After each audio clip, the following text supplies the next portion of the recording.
Bismillahirrahmanirrahim. Assalamualaikum warahmatullahi wabarakatuh.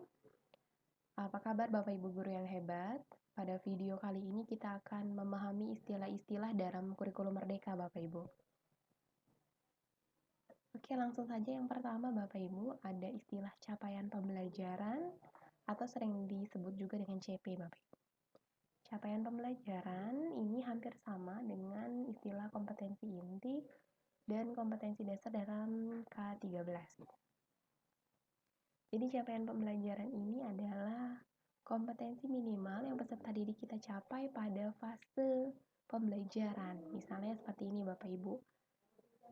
Peserta didik kita pada fase D, fase SMP itu punya minimal kompetensi apa? Nah, itu ada semuanya di dalam dokumen capaian pembelajaran Bapak Ibu. Untuk melihat capaian pembelajaran Bapak Ibu di kurikulum merdeka, silahkan download Bapak Ibu Keputusan Kepala Badan Standar Kurikulum dan Asesmen Pendidikan Kementerian Pendidikan, Kebudayaan, Riset dan Teknologi nomor 008-H-KR-2022 tentang capaian pembelajaran pada pendidikan anak usia dini, jenjang pendidikan dasar dan jenjang pendidikan menengah pada kurikulum merdeka. Nanti isinya seperti ini Bapak Ibu terkait dengan elemen dan capaian pembelajaran dari bidang studi Bapak Ibu ya. Jadi nanti silahkan di-download Bapak Ibu, dilihat sendiri capaian pembelajarannya seperti apa untuk per fase bidang studi Bapak Ibu. Selanjutnya yang kedua Bapak Ibu, ada istilah fase ya dalam kurikulum merdeka. Jenjang juga tetap ada Bapak Ibu di kurikulum merdeka. Nanti kita lihat coba. Nah Bapak Ibu, tadi capaian pembelajaran CP itu dirumuskan dalam bentuk fase, bukan per tahun. Jadi capaiannya itu bukan per tahun Bapak Ibu, capaiannya per fase. Karena kita fokusnya nggak hanya ketuntasan materi, tetapi berfokus pada kebutuhan dan karakteristik dari peserta didik kita Bapak Ibu. Di dalam kurikulum merdeka ada 4 jenjang ya, jenjang PAUD, jenjang SD, jenjang SMP, jenjang SMA atau SMK. Ya, PAUD sendiri itu fase fondasi disebutnya Bapak Ibu TKB. Kalau di SD itu ada 4 fase, A, B, C. A itu kelas 1 dan 2, B itu kelas 3 dan 4, C itu kelas 5 dan 6. Untuk SMP itu fase D, kelas 7, 8, dan 9. Sementara untuk SMA itu fase E dan F, yaitu untuk kelas 10 dan F itu untuk kelas 11 sampai kelas 12 Bapak Ibu. Oke, itu ya Bapak Ibu ya. Jadi nanti capaian pembelajarannya itu per fase Bapak Ibu. Jadi fase D 7 sampai 9. Ya Bapak Ibu ya. Even nanti anak-anak misalnya belum selesai untuk fase 7 ya, fase kelas 7. Ya mereka silakan pelajari di kelas 8 dan kelas 9. Yang penting capaian pembelajaran untuk fase D itu bisa tercapai selama dalam durasi fase D. Gitu ya Bapak Ibu ya. Kalau kita kan dulu mikir ya kelas 7 selesai kelas 7, kelas 8 diselesaikan kelas 8, kelas 9 di kelas 9. Tapi kalau di fase di kurikulum merdeka fase D, materi itu, konten itu, kompetensi itu dipelajari di fase D. Yang penting ketika mereka selesai di jenjang SMP di fase D, mereka sudah punya capaian pembelajaran, memiliki kompetensi capaian pembelajaran di fase D. Seperti itu Bapak. Nah, di dalam kurikulum mereka tidak ada istilah tinggal kelas ya Bapak Ibu ya. Oke, yang selanjutnya Bapak Ibu ada istilah namanya alur tujuan pembelajaran atau ATP. Nah, ATP ini hampir sama dengan K13, silabus di K13. Mari Bapak Ibu, silabus di K13 ya. Nah, boleh dilihat ini hampir sama ya Bapak Ibu ya. Di ATP ini punya Bu Ainun untuk final ATP bidang studi IPA fase D. Nah, ini beliau ya, ada tujuan pembelajaran, ada dimensi profil pelajar Pancasila, dan nanti ada waktunya Bapak Ibu menyelesaikan untuk setiap tujuan pembelajarannya. Jadi dokumen alur tujuan pembelajaran itu isinya tujuan pembelajaran untuk fase tersebut, Bapak Ibu ya.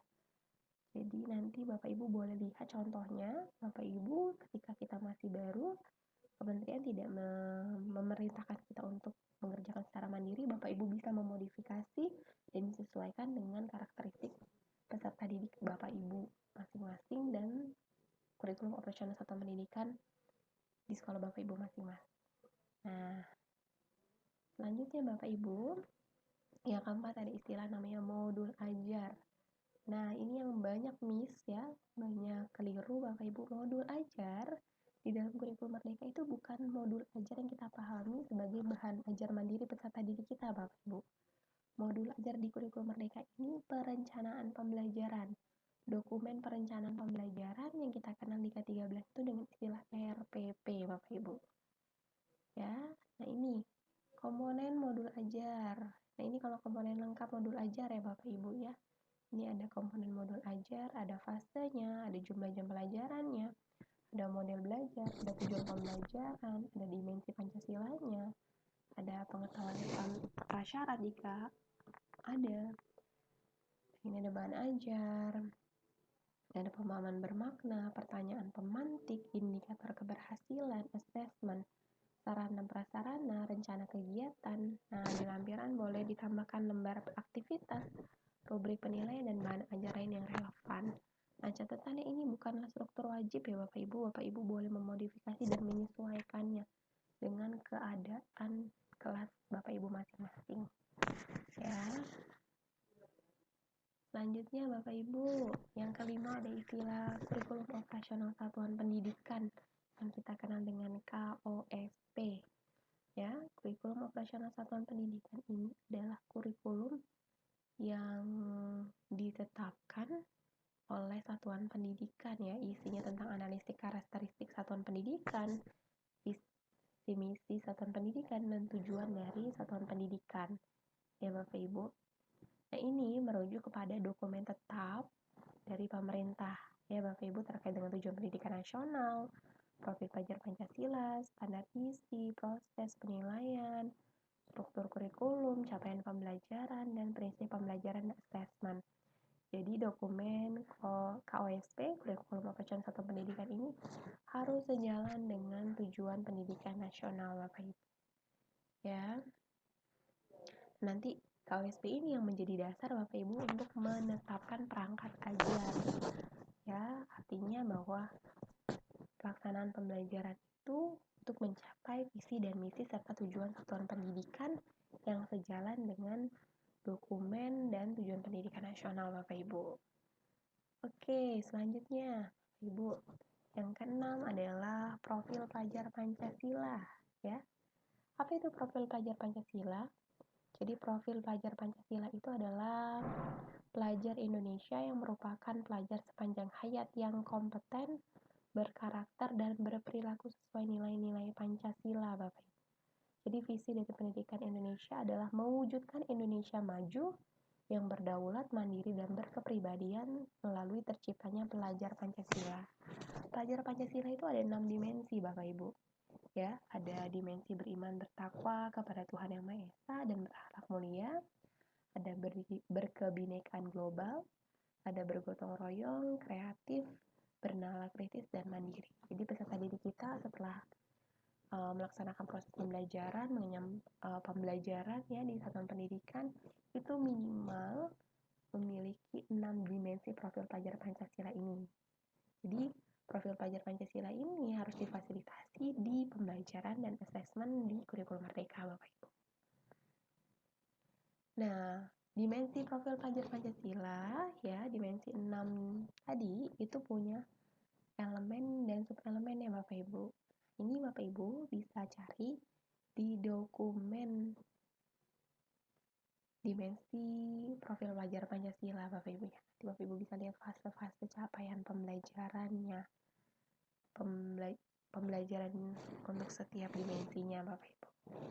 Selanjutnya Bapak Ibu, kita yang ketujuh adalah istilah pembelajaran berdiferensiasi. Atau kalau bahasa Inggrisnya teaching at the right level ya.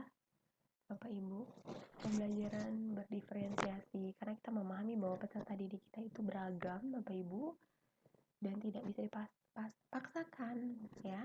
Dan juga tagline-nya bahwa kita tidak menyelesaikan materi gitu ya, tapi bagaimana memfasilitasi peserta diri untuk belajar di kelas yang beragam dan mengajarkan anak ya, teaching at the right level, mengajarkan anak sesuai dengan levelnya.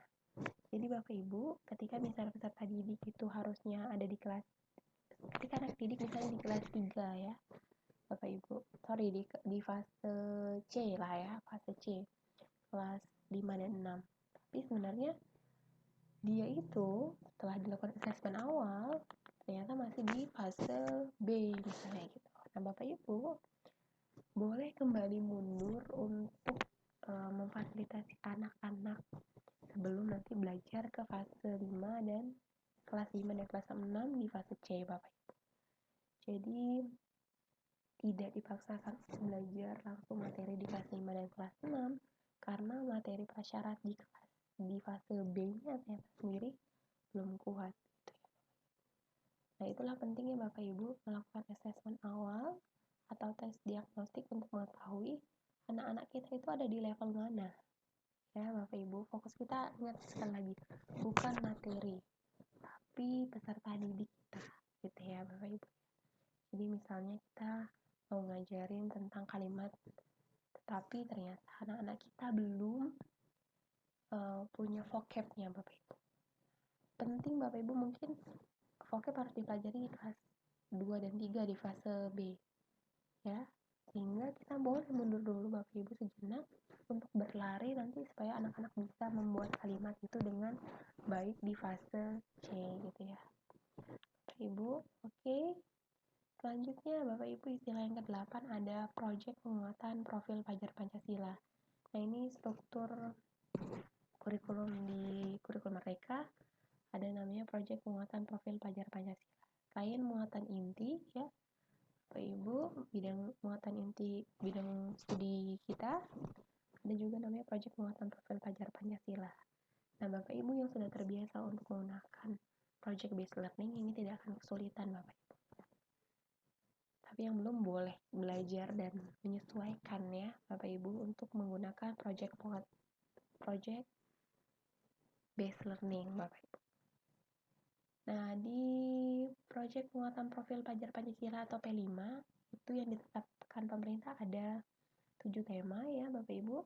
Ada kearifan lokal, rekayasa dan teknologi, kewirausahaan, Bhinneka Tunggal Ika, gaya hidup berkelanjutan, bangunlah jiwa dan raganya, suara demokrasi, dan untuk SMK ada tema wajib kebekerjaan Bapak Ibu. Jadi setiap fase itu ada temanya masing-masing. Setiap fase itu boleh memilih Bapak Ibu nanti berapa jumlah tema yang digunakan per tahun ya. Nanti Satuan Pendidikan membuat tim khusus Bapak Ibu, koordinator khusus yang akan merancang model dan mempersiapkan proyek penguatan profil pelajar Pancasila di Satuan Pendidikan ya Bapak. Oke, selanjutnya istilah yang ke-9 ada platform Merdeka Mengajar atau PMM Bapak Ibu. Jadi di kurikulum Merdeka itu ada pengoptimalisasi digital ya, pemanfaatan digital gitu ya Bapak Ibu ya. Nah, Kementerian meluncurkan namanya platform Merdeka Mengajar yang Bapak Ibu bisa download di Play Store Bapak. Nah, nanti untuk masuknya Bapak Ibu pakai akun belajar.id. Kalau belum ada Bapak Ibu minta ke operatornya. Ya Bapak Ibu ya. Ini Bapak Ibu bisa belajar, mengajar, dan berkarya seperti yang disebutkan oleh Mas Menteri kita. Bapak Ibu juga bisa buat kelas, Bapak Ibu juga bisa melakukan assessment literasi dan numerasi di sini. Bapak Ibu bisa mendownload perangkat ajar di sini. Bapak Ibu bisa melihat video inspirasi dari guru-guru lain, ikut pelatihan mandiri Bapak Ibu. Selanjutnya ada bukti karya dan sini juga Bapak Ibu bisa bergabung bersama komunitas secara daring. Oke, seperti itu aja Bapak Ibu. Untuk lebih detail per istilah Bapak Ibu bisa lihat di video di channel ini terkait dengan beberapa istilah-istilah tersebut ya Bapak Ibu. Saya rasa cukup. Saya akhiri. Wassalamualaikum warahmatullahi wabarakatuh.